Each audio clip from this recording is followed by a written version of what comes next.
Nous assistons au réveil des amoureux de la France. Nous vivons dans les urnes le sursaut des défenseurs de l'intérêt national. C'est bel et bien aussi le début d'une grande bataille culturelle et civilisationnelle dans laquelle TV Liberté revendique toute sa place.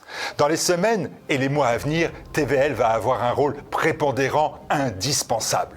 En fin de semaine passée, la mobilisation en faveur de TV Liberté a été importante, soyez-en remerciés. Cette aide n'est pas encore suffisante, alors nous comptons sur votre engagement. Libérons-nous des chaînes. Merci de votre soutien maintenant.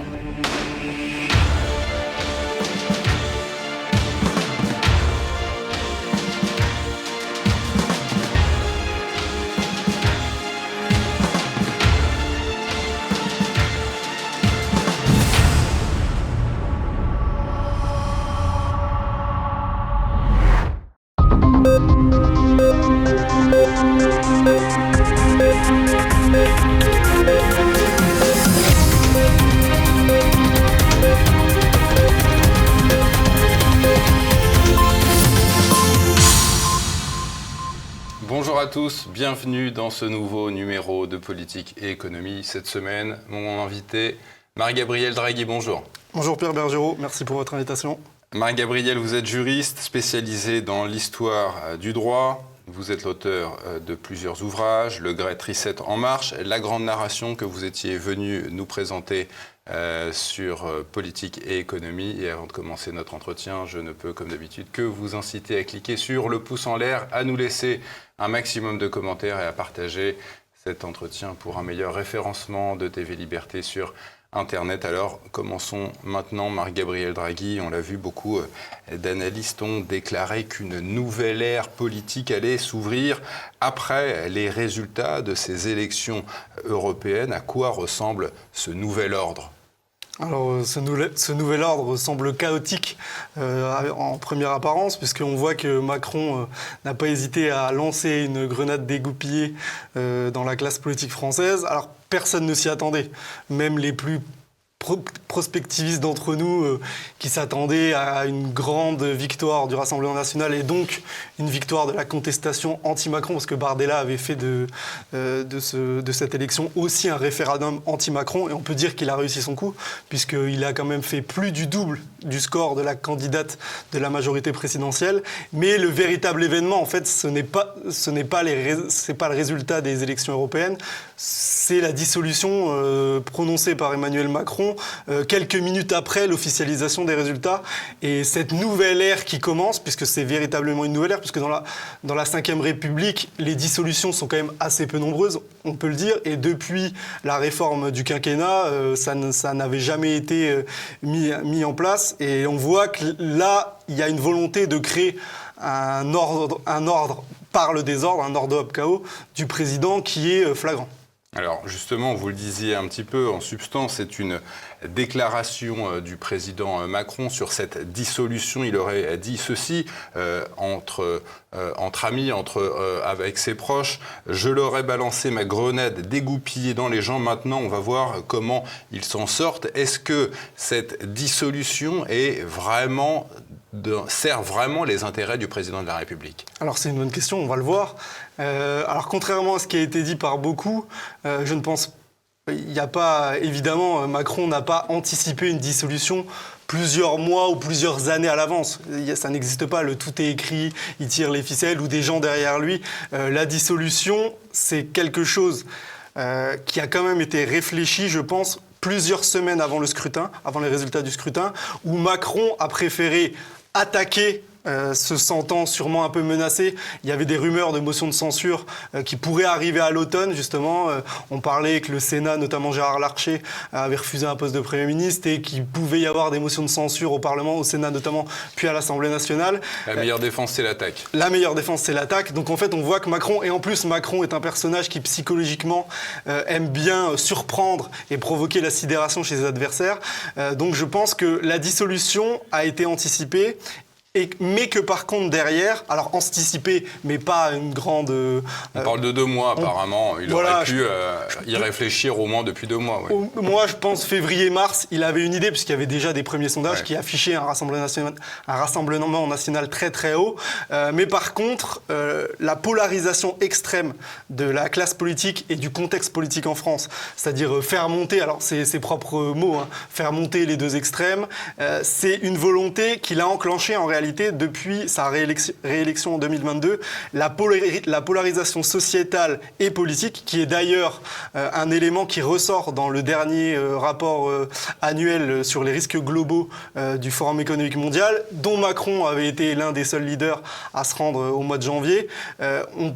On peut penser qu'il a utilisé justement ce moyen de la polarisation extrême pour essayer de conserver un ordre politique établi à son avantage. Alors est-ce qu'il va réussir, c'est autre chose, mais en tout cas c'est voulu et ce n'est pas une preuve de panique du pouvoir présidentiel. Il y avait eu une certaine anticipation, même si en effet on dit qu'il n'a pas prévenu le petit Gabriel Attal qui était très surpris et peiné de perdre vraisemblablement son fauteuil de Premier ministre, mais je pense que c'était quand même anticipé par les conseillers de l'ombre. Alors cette volonté de sidération du président Macron, on l'a encore constaté ces derniers jours lorsqu'il a évoqué le risque d'une guerre civile si le RN ou la France insoumise arrivait à Matignon. C'est quoi le but de cette mise en garde ? Alors déjà, c'est un vocable qui n'est pas... ça ne sort pas de l'ordinaire en réalité sous la Macronie, puisque souvenez-vous, les Gilets jaunes en 2019, alors ça fait déjà maintenant plus de 5... Enfin, ça va faire 5 ans en fin d'année prochaine, enfin en fin d'année. Macron expliquait déjà dans la période des Gilets jaunes où son pouvoir était fortement contesté que c'était en gros moi ou le chaos. Et là, on voit que ça a pris encore de l'ampleur, puisque la grande réinitialisation dont il est l'un des exécutants les plus zélés a fortement ralenti à l'occasion de l'étape 2 et du narratif de la Grande Guerre qui n'a pas pris du tout en Europe de l'Ouest, même si les dirigeants politiques sont complètement dociles et envoient et soutiennent de manière indéfectible l'Ukraine, on voit que parmi les masses et les peuples européens, ce narratif de grande guerre ne prend pas. Et Macron essaye de faire monter la pression pour, en gros, dire « vous n'avez pas le choix, c'est soit moi, soit on risque une guerre intérieure ». Et c'est pas du tout étonnant de sa part, puisqu'en fait, il gouverne par la peur depuis presque le début de son mandat, c'est-à-dire, on va dire, 2019. Est-ce qu'on peut imaginer que ça serait une opération psychologique, cette volonté de parler de guerre civile ? C'est clairement une opération psychologique. Alors en plus, vous rajoutez à cela, on va dire, des menaces de faillite de l'État, même si on est presque de facto en faillite grâce à la gestion admirable du ministre de l'économie Bruno Le Maire, 3100 milliards de dettes, 1100 milliards sous Macron et Bruno Le Maire. Mais il y a aussi une volonté de dire ça ne va pas bien. Mais si ce n'est plus moi qui gouverne, la situation va être chaotique et va s'empirer. Et d'ailleurs, il faut quand même le noter, il y a eu une dégradation de la France par Standard & Poor's, de la note de la France sur sa dette, là, juste avant les élections européennes, au mois de mai. Fitch avait aussi dégradé la note de la France. Mais dès les résultats de l'élection européenne, on a vu une attaque des marchés, il faut le dire, la bourse a dégringolé, c'est-à-dire la crise de confiance. Donc, en plus, les soutiens financiers du président participent à valider ce narratif, excusez-moi du mot, ou ce récit présidentiel du moi ou le chaos. Voilà. Alors, on parle beaucoup du Rassemblement national, évidemment, depuis ces élections européennes et avec la montée en puissance de la campagne électorale. On voit aussi que le Rassemblement national a mis beaucoup d'eau dans son vin ces dernières années. Est-ce que ce parti fait encore peur au système, à l'establishment ? Alors, je ne crois pas, c'est-à-dire sur les fondamentaux, vous l'avez très bien dit, le Front National s'est couché ou soumis sur tout, l'Ukraine, l'OTAN, l'euro, l'Union européenne. On a un rassemblement national qui est devenu très policé et qui ressemble presque à l'UMP de Nicolas Sarkozy. On voit même un Jordan Bardella qui fait un excès de zèle sur le soutien à l'Ukraine et le fait d'aller combattre, de résister à la Grande Russie. Il alimente ce narratif. Parler de Poutine comme étant un danger pour l'Europe. Voilà, en tout cas, le Rassemblement national fait tout pour rassurer les entités et les structures de l'ombre qui gouvernent ce pays. Malgré tout, comme il y a aussi une stratégie de conserver l'élément Emmanuel Macron, le golem de la finance, à la tête du pouvoir, le Rassemblement national aussi permet de cristalliser les tensions vers une certaine partie de la population, ce qu'on pourrait appeler la partie LFisée ou maintenant le nouveau Front populaire. Mais d'ailleurs, c'est intéressant avec le nouveau Front populaire parce que comme son ancêtre historique, c'est une coalition de forces de gauche qui est soutenue, alors peut-être pas par Rothschild, là, mais par Mathieu Pigasse de Lazare. Donc on voit que le système a quand même des alternatives et le nouveau Front populaire a déjà appelé à faire voter pour le candidat Renaissance en cas de duel avec le Rassemblement national. Donc comme vous le dites, il y a aussi les grandes loges maçonniques qui ont dit qu'il fallait absolument faire barrage vers cette force souverainiste, ce qui reste de cette force souverainiste. Ça inquiète le pouvoir, mais dans les faits, dans la réalité, si par exemple le Rassemblement national réussissait à avoir une majorité absolue à l'Assemblée, on pourrait craindre une mélonisation du mouvement.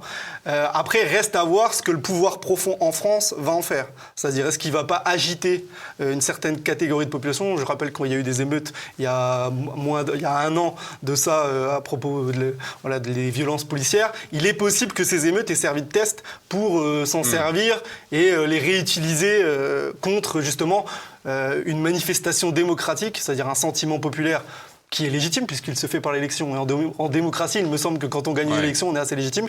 Mais le pouvoir va peut-être justement se servir de cette extrême polarisation pour tenter de conserver son pouvoir. Et d'ailleurs, comment expliquez-vous que Mathieu Pigasse, qui dirige la banque Lazare, soit en soutien d'un parti politique, enfin en tout cas d'une mouvance, c'est le nouveau Front populaire, PS, des communistes, LFI et Verts, soit en soutien de ce parti, de ce groupe? Alors ça n'a rien d'étonnant parce que le Front populaire, même historiquement, quand il avait été mis en place en 1936, suite à la menace fasciste des ligues de 1934 et les mouvements qui se sont déroulés après, il y avait une coalition de gauche qui était financée par les grandes banques françaises, par le haut patronat et le grand capital qui était déjà internationaliste et apatride. Donc en fait là, c'est presque, on rappelle le Front populaire pour justement créer aussi un narratif. Je rappelle que le Front populaire nous a amenés à la guerre, à la Grande Guerre et à la débâcle. Voilà. Donc si le nouveau Front populaire prenait le pouvoir, on pourrait s'attendre à la fois à des prémices de guerre civile à l'intérieur de notre territoire, mais aussi pourquoi Mathieu Pigasse appelle à voter le nouveau Front populaire. Déjà parce que c'est un allié, alors c'est des questions d'ego, sur le projet, il s'entend assez bien avec Emmanuel Macron, mais d'un point de vue égotique, il était plus l'adversaire d'Emmanuel Macron, donc il appelle à voter le nouveau Front populaire, et il est classifié à gauche, mais le nouveau Front populaire ne remet en rien, d'ailleurs comme le Front national, mais le Front national a quand même le côté patriote et souverainiste qui est intéressant, mais le nouveau Front populaire ne remet en rien le projet mondialiste. Il reste dans l'Union européenne, il ne remet pas en cause l'euro, il n'y a pas de remise en cause fondamentale. Après, certains éléments, comme Jean-Luc Mélenchon, essayent d'atténuer un petit peu l'attitude belliciste et les hostilités envers la Russie, mais la trame de fond du nouveau Front populaire, qui est la figure pour l'instant de proue, reste Raphaël Glucksmann, qui est un agent de la CIA et qui n'est pas vraiment pro-Poutine. Donc c'est des hypothèses, ça, non, appartenance à la CIA? C'est documenté, j'en profite. Julian Assange a été libéré il y a quelques jours, on peut le fêter. Et en fait, il y a beaucoup d'éléments qui prouvent que, pour ceux qui s'intéressent au rôle de Raphaël Glucksmann, notamment en Géorgie, vous savez, avec Saakashvili, à l'époque, épisode de Nicolas Sarkozy. Ou en Ukraine. Ou en Ukraine. Ou au Rwanda, on le rappelle moins. Tout est documenté pour les gens qui souhaitent s'intéresser et qui sont intéressés et qui souhaitent faire des recherches libres. Voilà. Mais en fait, le nouveau Front populaire est totalement sous contrôle. Donc c'est pas de là que viendra la menace qui mettrait en péril le projet mondialiste, sans parler évidemment du volet migratoire, ou s'il y a le nouveau Front populaire, le volet migratoire ne fera l'invasion de l'Europe qui doit être encore s'accélérer grâce au pacte des migrations qui a été adopté en 2023 par Madame Ursula von der Leyen. Avec le nouveau Front populaire, ça permettrait de faire avancer aussi ce volet-là. Donc la menace ne vient pas du nouveau Front populaire, elle vient quand même du Rassemblement national, où je pense qu'il y a des éléments qui n'ont pas la confiance méfiance, ou en tout cas qui attire la méfiance du pouvoir profond français. Est-ce que le Rassemblement national pourrait mettre en œuvre, s'il arrivait à Matignon, des mesures qui seraient en mesure de déstabiliser un petit peu l'idéologie mondialiste? Est-ce que, par exemple, la remise en cause du droit du sol, est-ce qu'il y a des mesures comme ça qui seraient susceptibles de faire un petit peu vaciller le mondialisme? Non, le Front National ne peut absolument rien faire tant qu'il reste dans l'Union européenne. Il faut être clair. Alors après, il y a des gens qui ont voté Front National, j'en connais beaucoup, qui pensent que le discours du Front National est un discours de façade et qu'en fait le but c'est d'acquérir le pouvoir, d'arriver au pouvoir et après d'essayer de faire autre chose. Mais là, il faudrait quand même voir, parce qu'on va possiblement, si on laisse le Rassemblement National gouverner, vers une mélonisation. Mais là, avec les annonces d'Emmanuel Macron et derrière le fait de vouloir garder le pouvoir, il y a aussi une volonté de faire monter la tension pour préserver Emmanuel Macron. Parce que n'oublions pas qu'Emmanuel Macron doit être le prochain nouveau grand leader de l'Europe. Et si il laisse gouverner le Front National et que le Front National revient sur des mesures patriotes et qui se met à dos la Commission, il pourrait court-circuiter l'agenda mondialiste de manière très grave. Donc je ne pense pas qu'on laisse faire ce mouvement s'il arrive au pouvoir et s'il a les manettes du pouvoir. Alors, on entend beaucoup également d'observateurs nous dire que si le RN gagnait au soir du 7 juillet, ces législatives, il y aurait dans les rues des émeutes terribles, des émeutes, des tensions sociales. On évoque à ce titre le fait que le président de la République pourrait déclencher l'article 16 de la Constitution, ce qui lui donnerait les pleins pouvoirs. Qu'est-ce que vous évoque cette possibilité ? Tout est possible. Alors déjà, sur les émeutes de banlieue, je rappelle aux auditeurs et aux téléspectateurs qu'il y a Wikileaks avait révélé il y a plus de 15 ans le projet Rifkin, qui est le nom d'un ambassadeur des États-Unis en France de 2009 à 2013, qui était un ambassadeur de Barack Obama, qu'on peut appeler un néocon, et qui dans son rapport, alors évidemment qui était confidentiel, mais qui a été mis en lumière par Wikileaks et Julian Assange, il y avait un projet de contrôler par le financement de certaines structures, les banlieues et ce qu'on appelle les populations immigrées, les populations de couleur, pour éventuellement s'en servir de moyens de pression si le pouvoir français affirmait une trop grande indépendance. Je ne parlais même pas de souveraineté, une trop grande indépendance vis-à-vis des États-Unis. Donc on peut avoir à craindre un réveil, parce qu'il faut aussi dire qu'il n'y a pas que les États-Unis, il y a aussi en France tout un tas de services de renseignement étrangers et de pays qui financent des catégories de la population, le Qatar, la Turquie, l'Algérie. Donc on pourrait, et d'autres, ça va au-delà du volet, ce que certains diraient islamique, on a à craindre quand même qu'il y ait des heurts justement et des ingérences étrangères, alors cette fois pas forcément russes, mais des ingérences étrangères de la part de pays alliés. Voilà.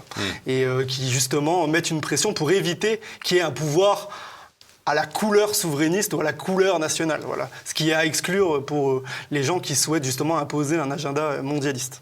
Il reste fort probable qu'au soir du 7 juillet, aucun des trois grands blocs n'obtienne de majorité absolue à l'Assemblée nationale. Les institutions se retrouveraient alors bloquées. Ce serait une situation assez inédite sous la Ve République. Le président a d'ores et déjà déclaré qu'il ne démissionnerait pas de son poste. Quelle suite voyez-vous en cas de blocage ? Vous avez parlé de l'article 16. En fait, dans plusieurs cas de figure, Macron peut se servir de l'article 16. Alors, l'article 16, dans le cas d'une grave crise, c'est-à-dire l'état de siège, comme le général de Gaulle l'avait utilisé à l'époque, au début des années 60, avec le putsch des généraux d'Alger, sa situation exceptionnelle, mesure exceptionnelle. Par contre, utiliser l'article 16 dans une crise politique, une instabilité politique, c'est là un peu plus dérangeant, mais ça n'est pas du tout à exclure. On y reviendra peut-être après, mais il y a les Jeux Olympiques de Paris qui sont un événement mondial, quoi qu'on en dise, même si on peut craindre sur l'organisation. Mais donc Emmanuel Macron pourrait justement se servir légitimer, on va dire, ce recours à l'article 16 par un contexte national et international bien précis que sont les Jeux Olympiques. Et comme il y a une instabilité politique, ne pas nommer de gouvernement, parce qu'en fait, difficulté à créer une coalition, même si Renaissance pourrait quand même gouverner à gauche, ou à droite, ça dépend des résultats en fait. Donc nommer un gouvernement technique. Ou laisser tout simplement Attal. C'est-à-dire en fait, le gouvernement actuel pourrait gérer les affaires courantes. Et en fait, dès qu'il n'y a pas de nouvelles nominations, c'est pas impossible que ça se fasse comme ça sur la période de l'été des Jeux Olympiques. Alors, si on parle pas d'événements dramatiques et graves, en fait, il pourrait se servir de l'article 16. Alors, par contre, ça peut se retourner contre lui, c'est-à-dire un président qui ose utiliser des pouvoirs exceptionnels pour gouverner un État qui n'est pas menacé par une quelconque soit menace interne ou externe. Ça paraît quand même difficile, mais avec Emmanuel Macron, rien n'est impossible. Et que le président, enfin en tout cas, qu'il y ait ou pas de majorité absolue à l'Assemblée nationale, le président conservera pour lui le Conseil constitutionnel, le Conseil d'État, le Sénat et puis les institutions mondialistes comme les marchés qui n'ont pas cessé de le soutenir et Bruxelles. Tout à fait. Emmanuel Macron bénéficie, quoi qu'il arrive, du pouvoir profond et des infrastructures techniques qui permettent de légitimer son pouvoir. Vous avez cité le Conseil constitutionnel, on y reviendra peut-être après, et le Conseil d'État. En cas d'activation de l'article 16, si les gens prennent la peine de lire l'article 16, on comprend bien que l'institution clé qu'il faut contrôler, donc avec Laurent Fabius à sa tête, qui a validé le pass sanitaire et le pass vaccinal, c'est le Conseil constitutionnel.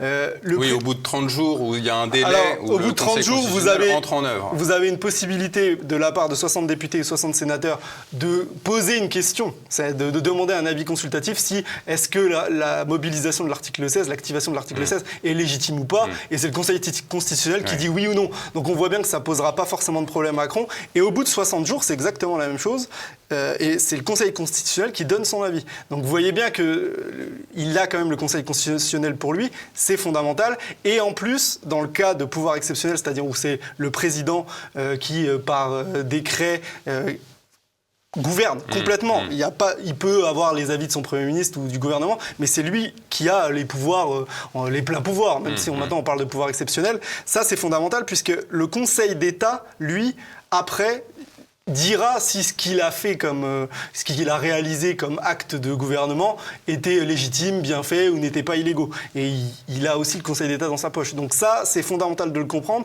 Et les juristes qui, à la télé, dans les médias de grand chemin, vous disent c'est complètement absurde, ça n'arrivera jamais. Non, Emmanuel Macron, là, il est plus qu'à 20 ou 20% de la population qui est derrière lui. C'est pas forcément les 20% les plus vigoureux. Donc il peut gouverné par cette mode, cet intermédiaire autoritaire-là, surtout qu'à l'époque du pass sanitaire et du pass vaccinal, ce qui a été la première expérience de réduction des libertés sous la Ve République de manière flagrante, ça ne l'a pas dérangé du tout. Voilà. Et il aime assez bien même les grandes allocutions pour expliquer ce qu'il fait.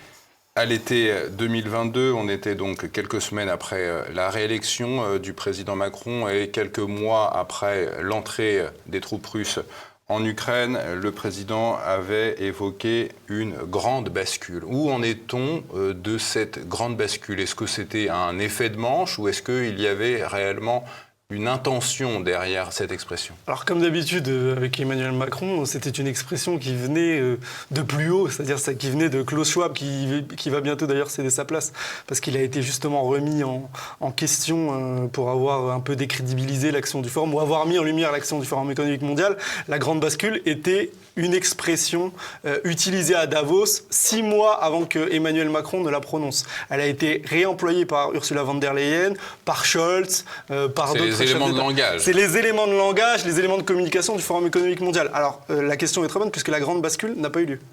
Et c'est là où on peut avoir des craintes. C'est la guerre en fait, avec la Russie et l'Ukraine. La grande bascule devait nous faire rentrer dans une nouvelle ère. Il avait d'ailleurs annoncé la fin de l'abondance. C'est fini, en gros, nous sommes en guerre. Vous allez vraiment sentir la guerre. Mais par des aléas géopolitiques, géostratégiques et aussi une situation interne propre à chaque grand pays, les États-Unis, l'Angleterre.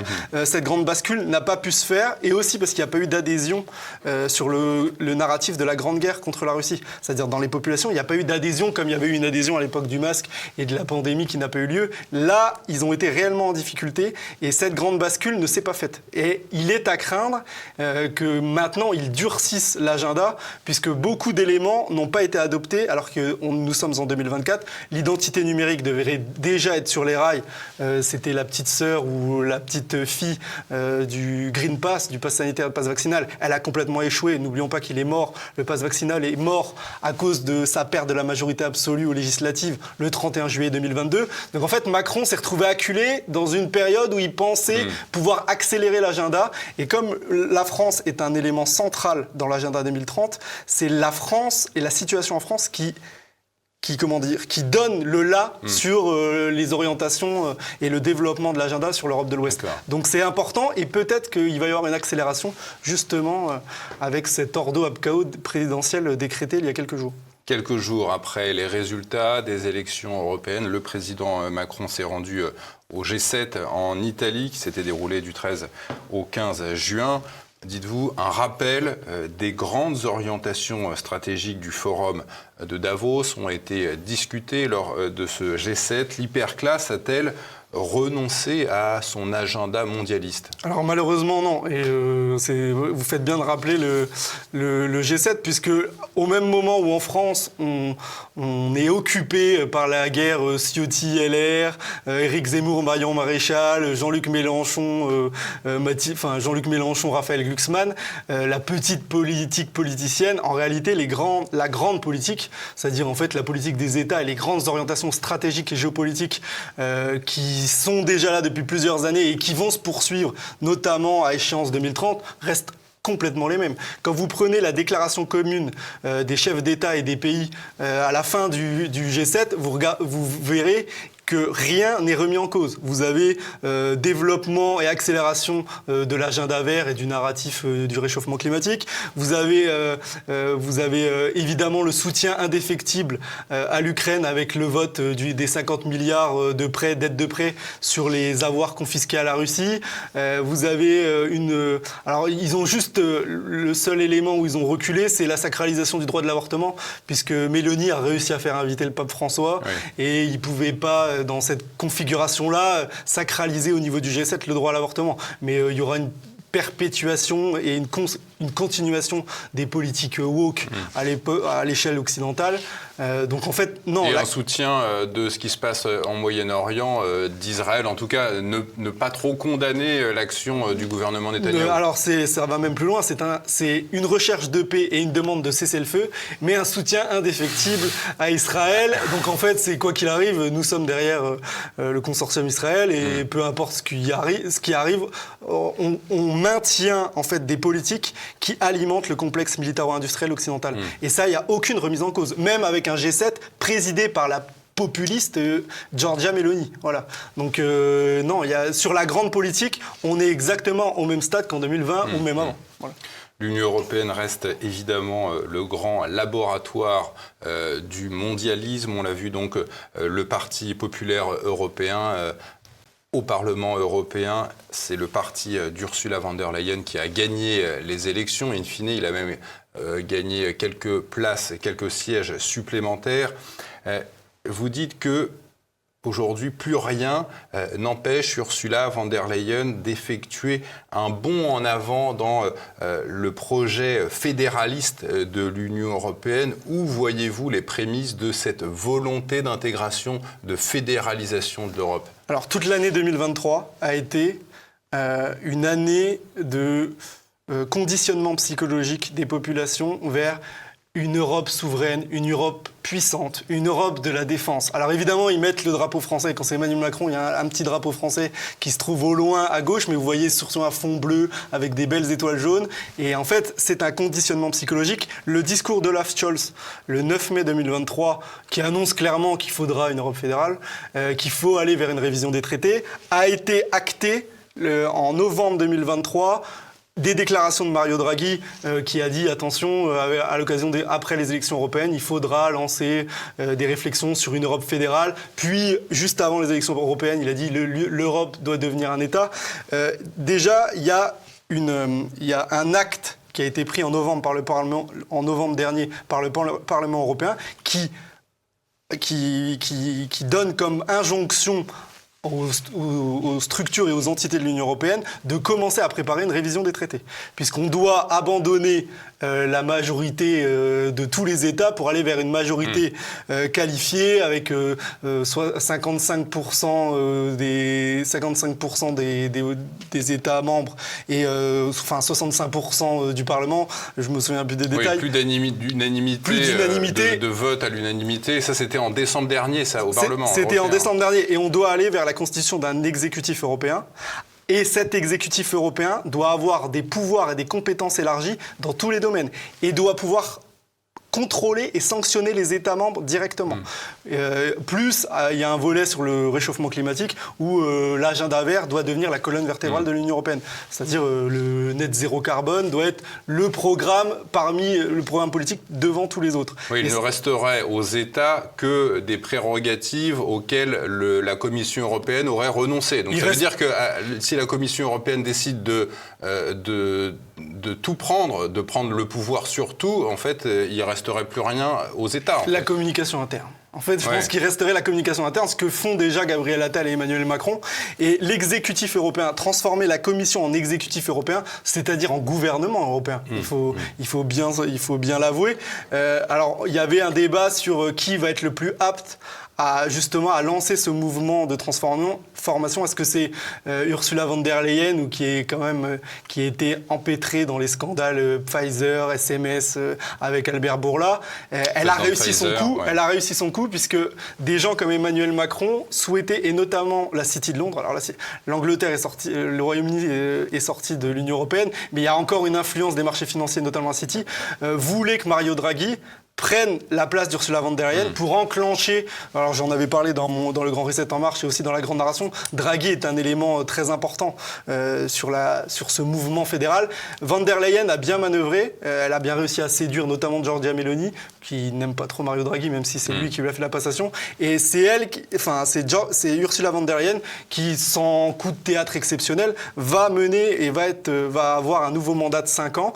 Par contre, évidemment, il peut y avoir une hostilité, puisque les révisions actuelles, la révision des traités se fait par une ratification dans les parlements nationaux. Donc, vous comprenez bien qu'un parlement qui serait constitué de 250, de 220 ou 250 députés RN pourrait compromettre cette révision des traités. Et politiquement, les populations en Europe, et notamment la population française, est contre tout transfert important de souveraineté. Donc c'est pour ça qu'il est à craindre que l'ordo ab chaos présidentiel qui a été lancé en juin, il y a quelques jours, enfin il y a quelques semaines, pourrait se transformer en fait en étape révolutionnaire, au sens on renverse la table et on refait un nouvel ordre. Et c'est ça où c'est à craindre, parce que le seul événement ou le seul contexte qui pourrait permettre une fédéralisation de l'Europe, c'est une atteinte grave et une crise très très grave sur le sol français. Et je dis bien sur le sol français. C'était déjà il y a plusieurs mois, on avait d'ailleurs entendu, c'était l'ancien président de la BCE, vous l'évoquiez, Mario Draghi, qui avait déclaré vouloir construire une Union européenne comme une grande puissance pour faire face aux États-Unis d'un côté et à la Chine de l'autre. Je vais me faire un peu l'avocat du diable, mais est-ce que c'est pas une bonne intention d'essayer d'équilibrer les choses entre les deux grands blocs actuels ? Oui, alors ça, il suffit juste de prendre un argument, c'est la France, la balance commerciale et le déficit commercial de la France avant l'adoption de l'euro. Regardez, et puis le niveau de PIB moyen par habitant avant l'euro, vous voyez, avant qu'on lance...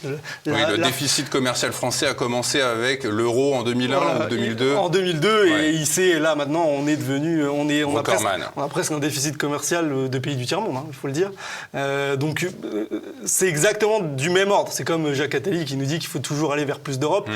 Plus d'Europe veut dire plus de précarité et une liquidation complexe complète de notre situation économique, sociale, migratoire. Ils nous promettent toujours plus d'Europe pour un monde meilleur. Mais la réalité, si vous prenez les chiffres et vous examinez les réformes qui ont été faites avant, c'est toujours pire.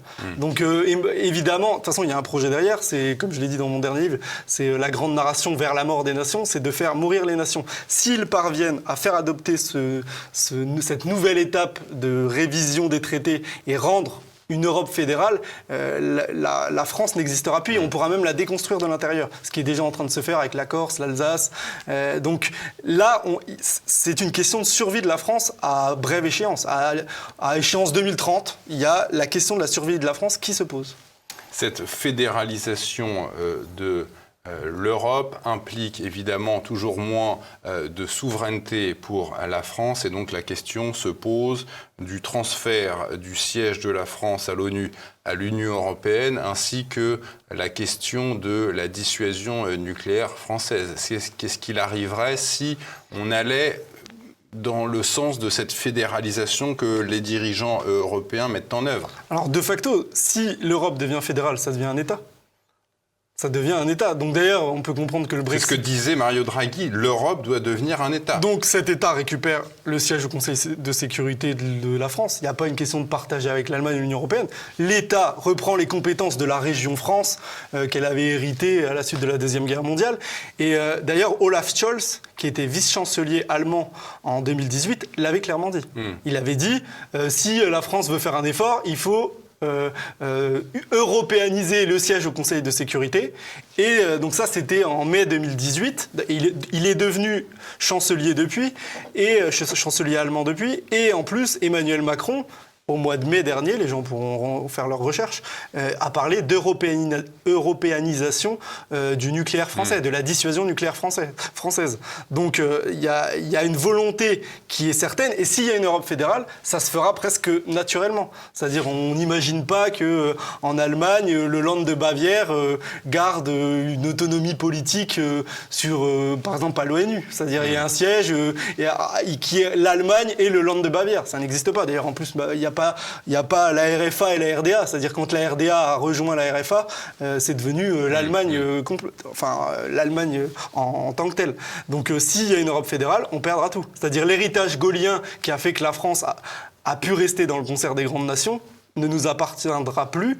Et il est à craindre que notre pays soit démembré au fur et à mesure, ce qui est déjà le cas. Ces déclarations des dirigeants européens, comme on vient de le voir avec celle de M. Draghi, l'Europe doit devenir un État, en fait, elles vont toujours donc, dans le sens de la fédéralisation de l'Europe, donc toujours dans le sens d'un effacement de la France, de sa souveraineté. Comment se fait-il qu'il n'y ait aucun écho de ces déclarations dans l'opinion publique française? Est-ce que les gens, les Français, se rendent compte de ce qu'il est vraiment en train de se passer? Alors, il faut quand même être optimiste, oui. Alors, je sais, malheureusement, les souverainistes ont fait 2% aux élections européennes, sauf qu'en fait, on le voit, il y a des gens qui votent, il y a une vague de fonds politiques de gens qui votent Rassemblement National, qui ne sont pas alignés du tout sur les sorties, par exemple, de Jordan Bardella, mais qui ont cette volonté d'affirmer une colère, de retranscrire une colère d'un point de vue électoral. Il y a une partie de la population qui est consciente, de toute façon il suffit aussi de vivre en France, que notre pays est menacé par une disparition institutionnelle, une disparition même civilisationnelle. C'est-à-dire le marché, le capitalisme transnational et apatride est en train de nous avaler et nous sommes dans une décennie clé pour l'avenir de notre pays. Il y a, je pense, 10 à 20% de la population, ce qui est beaucoup. Regardez les révoltes des agriculteurs. Les paysans, ceux qui façonnent le pays, sont conscients que leur liquidation entraînera la liquidation de la France. Et je parle des paysans, mais il y a tous les artisans commerçants qui sont liquidés depuis 25 ans, 30 ans, qui meurent en silence, qui ont compris qu'il y avait un projet de liquidation totale au profit d'une minorité transnationale, et que ce projet-là, que nous sommes à un tournant, et que malgré les grandes proclamations mondialistes de grande réinitialisation, d'agenda 2030, il y a des freins à l'intérieur de la population qui fonctionnent. Est-ce que vous pensez que justement Jordan Bardella prendra conscience de cet état d'esprit dans l'opinion publique française, ou est-ce qu'il prendra l'autre chemin, c'est-à-dire celui que vous évoquiez tout à l'heure, la mélonisation.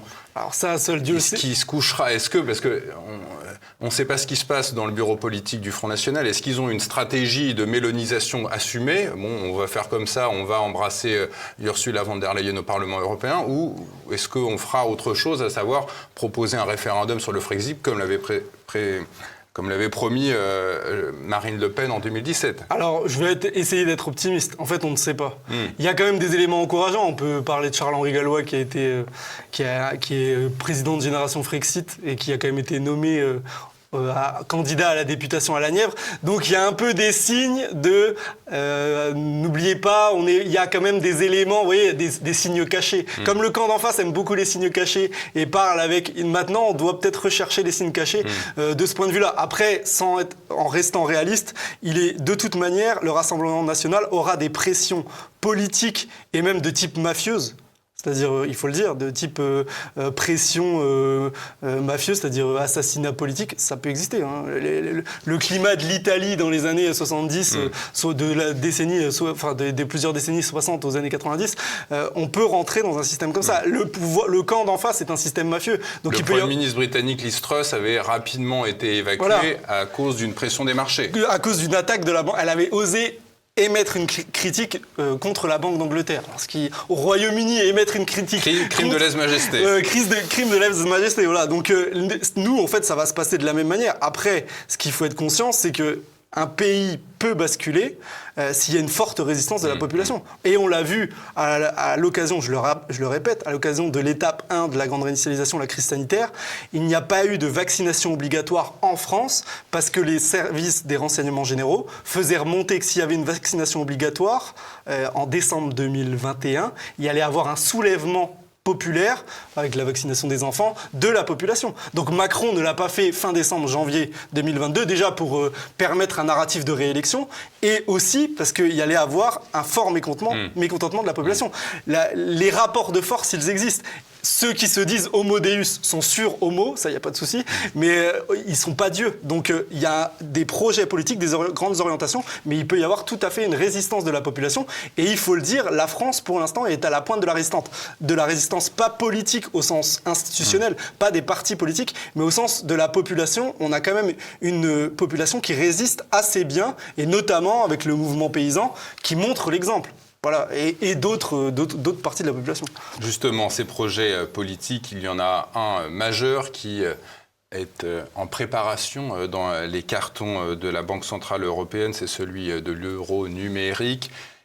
Où en est-il? Est-ce qu'il a pris du retard? Est-ce qu'il va finalement arriver dans la poche des Français? Alors, très bonne question. La dernière fois qu'on s'était vu, on a parlé plusieurs fois de l'euro numérique. L'euro numérique est à l'arrêt. C'est-à-dire, il est en échec au niveau du développement du narratif. Je l'ai expliqué plusieurs fois, mais la Commission européenne avait présenté un corpus de textes juridiques et réglementaires comme habillage et de présentation de l'euro numérique, notamment en France. Vous saviez, il y a eu des sorties sur Cash Plus, les éléments de langage de François Villeroy de Galhau de la Banque de France, qui nous expliquaient que l'euro numérique allait venir en complément, Christine Lagarde l'avait dit aussi, du cash, pour permettre un cash numérique, faciliter certains systèmes de paiement et faciliter certains services à la population. Alors l'euro numérique est complètement à l'arrêt depuis juin 2023. Il y a plusieurs facteurs, il y a des dissensions interne, les banques commerciales, notamment les grandes banques commerciales, Société Générale, Crédit Agricole, les banques allemandes, la Deutsche Bank, voilà, ont été mécontents du projet qui est ressorti et qui a été présenté par la Banque Centrale Européenne. Elles considéraient qu'elles étaient trop lésées, parce qu'en fait, l'euro numérique va donner un poids encore plus important à la Banque Centrale. Ouais. Et en gros, les banques commerciales seront encore plus, voire carrément les détaillants de la création monétaire qui sera portée à bout de bras, comme un système soviétique, par la Banque Centrale Européenne. Et l'euro numérique, donc en gros, les banques commerciales ont affiché leur hostilité et elles ont dit il faut retourner travailler et il faut présenter un autre projet parce que ça ne nous satisfait pas. Et il faut saluer aussi le travail des médias alternatifs.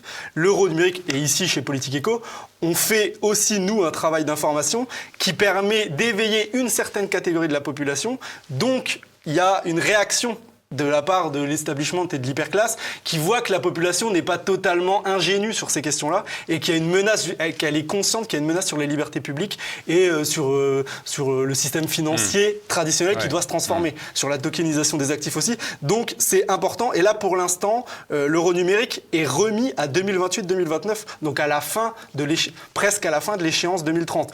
Et je vais m'arrêter là. On peut être assez optimiste quand on voit que maintenant Christine Lagarde a repris le bébé, Fabio Panetta qui était un élément assez compétent, même si voilà, on peut être contre son positionnement politique. Il est parti à la Banque d'Italie. Et là, Christine Lagarde est un peu seule pour porter ce bébé-là. Et peut-être qu'elle n'a pas les épaules assez larges. Voilà. Le président Macron, toujours est-il qu'il est en soutien de Kiev. Aujourd'hui, il est toujours à la recherche d'économies pour son budget, mais aussi de fonds pour soutenir cette guerre. C'était au Forum de Davos en janvier dernier. Le président a parlé de l'épargne des Français, de l'épargne qui serait mal utilisée, qui serait mal orientée. Il a dit qu'il fallait donc approfondir cette union des marchés de capitaux. On l'avait un petit peu évoqué avec Tom Benoît. Est-ce que vous pouvez revenir sur cette notion? Qu'est-ce que ça veut dire, union des marchés de capitaux? Alors en fait, pour faire simple, pour que les gens comprennent, nous sommes en France dans une situation qui est cataclysmique, mais qui en fait ne veut rien dire, puisqu'en fait c'est un renforcement du pouvoir psychologique des créanciers. La dette française, on a passé le cap, la dette française est détenue, alors Tom Benoît en plus a fait plusieurs sorties là-dessus, mais elle est détenue à plus de 50% par des créanciers privés. Donc en fait, on est complètement dans la main de la finance. Et étrangers. Oui, financiers privés et étrangers, pardon. Merci de rajouter le qualificatif, parce qu'il est très important. Beaucoup au Moyen-Orient, un peu Russie, un peu États-Unis. Et surtout City et États-Unis, il faut le dire. Après, oui, il y a le Qatar, et d'ailleurs, ceux qui se voient le plus, c'est, on va dire, les Arabes, le Qatar, l'Arabie Saoudite. Mais on est complètement dans la main des créanciers privés. Donc, en fait, c'est une demande des créanciers privés de dire à nos politiques, mais la France, vous avez une épargne, on est champion du monde. On n'est plus champion du monde de foot, mais on est encore champion du monde de l'épargne. Et en fait, ça fait plusieurs années que les marchés, depuis la crise de 2008, les marchés financiers veulent capter impérativement l'épargne française et en gros l'épargne de l'Europe de l'Ouest, mais surtout des Français, puisque nous sommes l'un des pays qui épargnons le plus. Et l'union des marchés de capitaux, dans un cadre déjà renforcerait la vision fédérale de l'Europe et permettrait de monétiser en fait la dette française, puisqu'on s'alignerait avec des bons élèves, mais des bons élèves comme les Allemands qui vont plus le rester beaucoup puisqu'ils ont sacrifié leur industrie à l'occasion de la crise énergétique sur les sanctions anti-russes.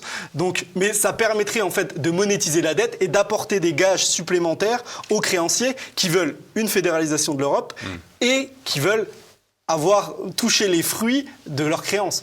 Donc l'union, ça va être un débat. Je pense que l'union des marchés de capitaux va être un objectif qui doit être rempli avant la fin du quinquennat d'Emmanuel Macron, c'est-à-dire 2027. Je pense que c'est fondamental, puisqu'en fait, alors il y a les eurobonds, on avait fait aussi allusion sur les eurobonds, il y a une réelle volonté de mettre en commun, de créer un panier commun et de se présenter d'abord par la finance au marché. Politiquement, on est tous ensemble, puis après, passer aux politiques. Voilà, comme ça a été avec l'euro. On a su clarifier que le président de BlackRock était à Paris quelques jours en ces mois de juin, et il était là pourquoi exactement? Ça avait un rapport avec justement cette union des marchés de capitaux? Alors j'ai vu cette information, notamment traitée par Guy de Lafortelle et Bernard Monod.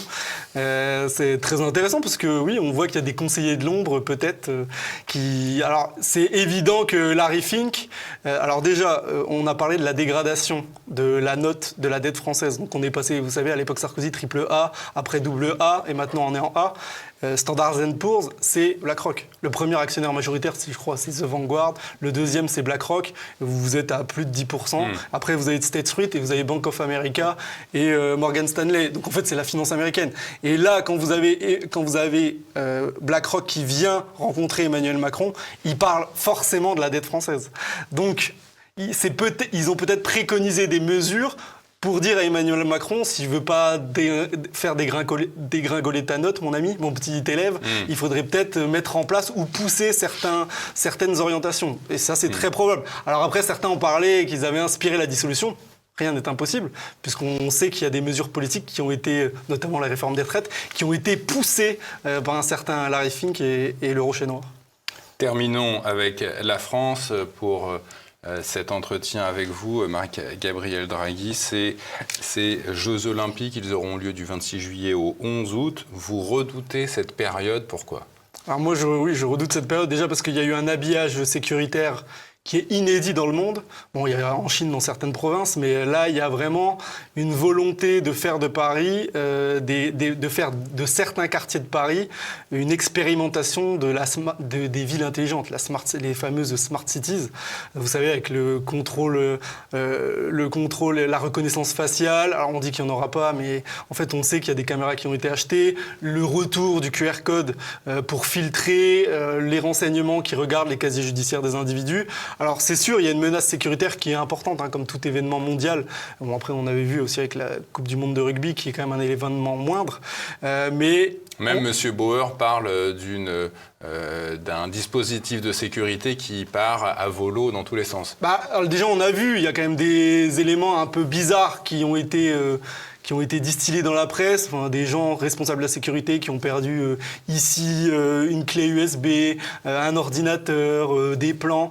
Donc ça arrivait 2-3 fois et je crains qu'il y ait quand même une volonté d'instaurer un narratif de menace d'attentats terroristes qui est réel sur certains aspects et qui pourrait avoir lieu. Voilà, faut pas oublier que c'est une première en France. Il va y avoir des armées étrangères qui vont participer à sécuriser l'événement. On n'a pas du tout les chiffres des militaires. Alors, il y a des pays qui se sont déclarés officiellement, comme la Pologne, la Belgique. Mais en fait, on a toute une liste de pays qui correspondent à l'OTAN. Voilà, et qui vont participer à sécuriser cet événement. S'il venait à y avoir un événement dramatique très grave, peut-être à la fin, par exemple, à la fin, à la cérémonie de clôture, où on pourrait craindre, justement, dans un contexte déjà où il y a une crise politique forte, où on a parlé de polarisation politique, de légitimation du pouvoir présidentiel et justement de renforcement de la légitimité à utiliser l'article 16. Et c'est une période... Alors on sait en plus que les Jeux Olympiques sont propices à dévoiler certains messages cachés et à faire basculer, à accélérer des fois des changements politiques. Donc là, je pense que l'été sera chaud, comme dit l'expression.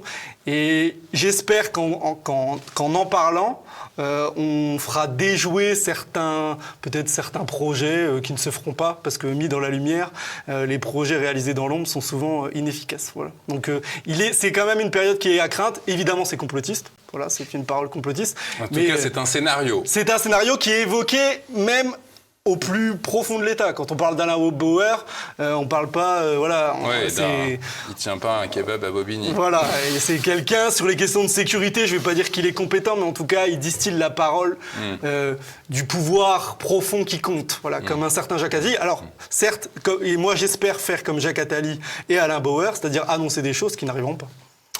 Merci à vous, Marc-Gabriel Draghi. Je rappelle à nos téléspectateurs que vous êtes l'auteur de 2 ouvrages fort intéressants déjà présentés dans notre émission, Le Great Reset en marche et La Grande Narration. Merci à vous, Marc-Gabriel Draghi. Merci à vous tous. Je vous incite comme d'habitude à cliquer sur le pouce en l'air, à nous laisser vos commentaires et à partager un maximum cet entretien pour un meilleur référencement de politique et économique sur YouTube. Merci à tous, on se retrouve la semaine prochaine. À bientôt, salut.